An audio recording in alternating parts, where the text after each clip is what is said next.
Honorable Councillor Shoab Akhtar Sahib के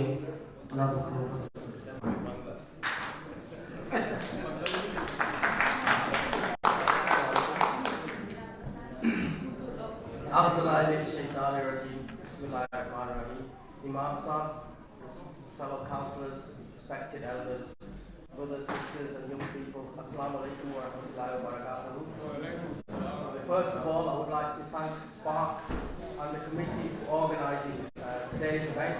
It's an excellent event. It's given us the opportunity to get together and talk about the mother tongue itself.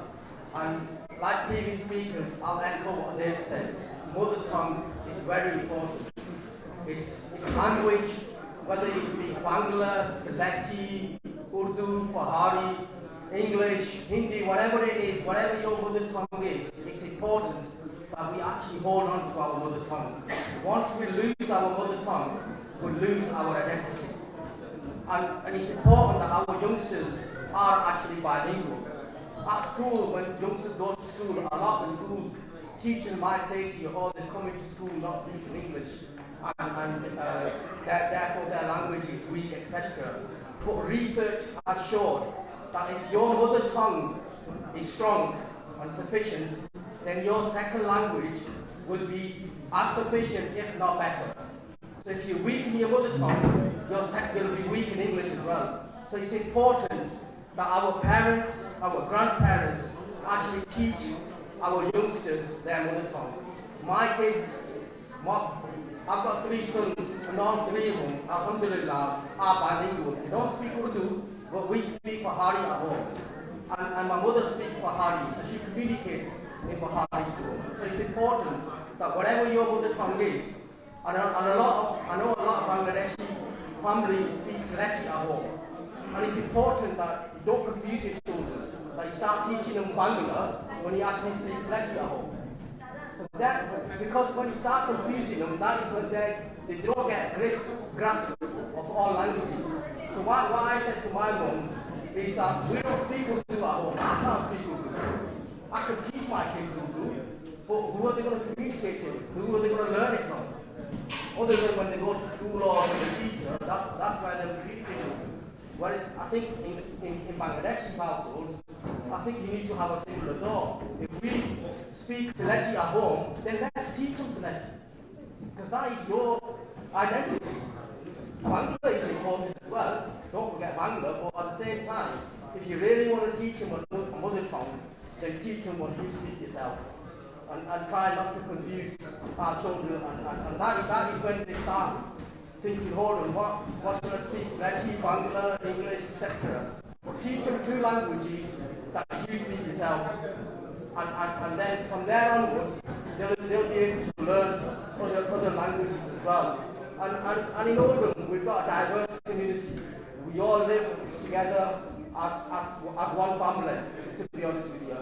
I mean, I've lived in Coppice along with my Bangladeshi brothers and friends, and we've all got on really well. And it's important that actually that diversity, that togetherness continues, and we support each other. Every time Spark have asked for any funding or any help or support, as ward councillors, we've been there, we've supported them, we'll come along to any event, and I think Spark are actually doing an excellent sort of an excellent community group. They put on a lot of sports activities for young people and for the elderly in terms of social events.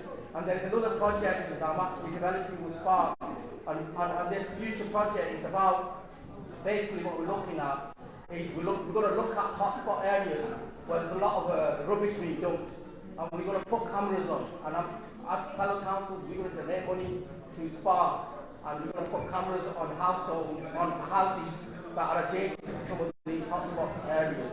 And we're going to try, initially we've tried to educate people, but they've not really sort of got that message. And now it's a message of, okay, let's punish the ones that are actually throwing rubbish in our area and hit them in the pocket. And that's the only way some people will learn. And the vast majority of us look after areas, and we appreciate the neighbourhood that we actually live in.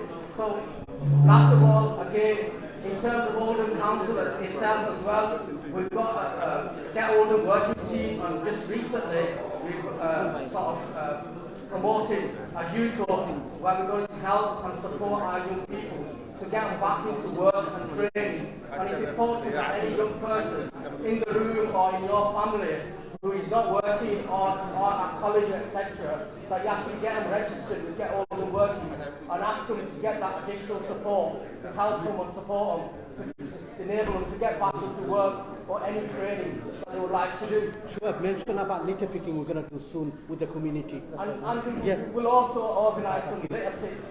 And we'll have a barbecue as well. Throughout the area, and obviously we want you to come out and help us with that. That is the only way we can actually teach our young people and our community in terms of how to keep our area. What I'll say to you is that when people drive through our area, they think that if our area there's a lot of litter in the area, then our houses will be the same. When that is not the case, our houses are immaculate, they're clean. Part of our religion is about cleanliness. But what people see is visibly, externally. And is that the kind of message that we want to send out to the wider community? And it's important that we all get together and try to keep our neighbourhood, our streets clean, and support the council and support the Spark itself as well. Thank you very much for giving me the opportunity to speak to you today. And finally, I'd like to thank Spark once again for organising this event and giving me the opportunity to talk to you.